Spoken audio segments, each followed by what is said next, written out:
Welcome to another video from Dr. Lock.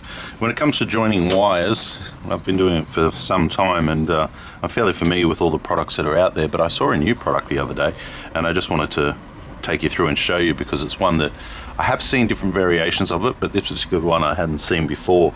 Now, in Australia, we generally use, when we connect wires, we use things like this, which are a terminal block. And you simply just put the wires in from one side, strip the wires down, twist the wires, put them in, and then come through and just tighten it with that Phillips head screw on that side, or a flat blade screwdriver. The nut is, sorry, the little screw is designed for Phillips and a flat blade. So these are very common on 240 electrical. They're rated for 240 electrical. You can use them on 12 volt or other wiring, and they're just a little terminal block. The other types of terminal blocks we use in our industry are these ones here, where you simply just twist the wires, put it in from one side, and then you can tighten up one or two of the screws. You can also come through on one side and come through on the other side as well, but you get a less holding on it, but you can do it that way as well. So terminal blocks and terminal kind of connectors. The other way we generally join wires is you can get these little things here with like Scotch locks or wire connectors. You basically just put in two wires like this. These are great with automotive, and you simply put them in both like that. Make sure they're crossing that center line, and then you can grab your pair of pliers and squeeze down that metal part right there. If you can see that, that will make the connection, and then you come over and you just flip that over the top. Awesome for just throwing in a quick electrical inside a car, or if you just want to quickly connect something just using a pair of pliers, not needing to strip them down, because this little one has a slice here, so it actually goes on either side of the wire. You do need to use the right type of wire butt to actually get that effectively done.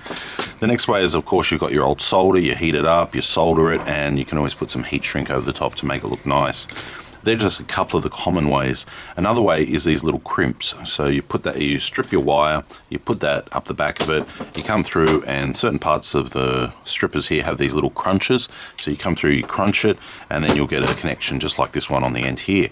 And that's quite a good connection. It's insulated, it's strong, no soldering, quite quick. But the one I'm going to demonstrate now is it's an American thing. We don't use it a lot, so I just thought I'd give it a quick run and just quickly show you. And what you do is you grab your two wires like so, you strip them back. I'll zoom in so you can see it. Okay, so you grab your two wires like so, focus. Okay, I think we're focused now. Two wires, and you just twist them clockwise. Okay, now the new product I'm showing you here is this thing right here, wire nut, I believe it's what it's called. It's got a cone shape on the top with two little wings. It looks like a little bit of an aeroplane. On the back of it, you got this rubber type setting, and inside there it's actually screw threaded. So once you've twisted your wires, you simply just put them in, give them a twist it all the way down as hard as you can using the little wings, and then it's done just like that. I can try pulling it apart and I can't pull it apart, and hey, look, you've done it wrong and you need to redo it. You can simply go in the opposite direction and you can take it off. So that's what makes this little wire nut pretty cool, is that you can put it on, screw it on, it's rock tight, and take it off, and you can redo your wires, but yet it's still insulated, strong enough not to come apart, and quick and easy to fit. Like if I was to compare that one and that one, but they're both going to do the same thing. This one would be quicker. This one will take a little bit longer because you have to get the screwdriver and tighten it up a little bit more. But that's today's video, looking over different ways to connect to wires, and the wire nut is something new I hadn't seen before, and that's why I'm showing it to you.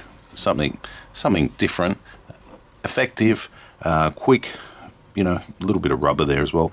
But yeah, out of all my time of doing wires, I hadn't actually used the wire nut before. I believe they're a lot more common in the US and other places around the world, but generally speaking, we use these ones in Australia. But in all fairness, if I was doing a quick twist or a quick job like an electric strike or an access control, low voltage, I could quite happily use these all day, every day. And they're quick. They're just quicker than some of the other methods. So leave your comments down below. Thanks for watching.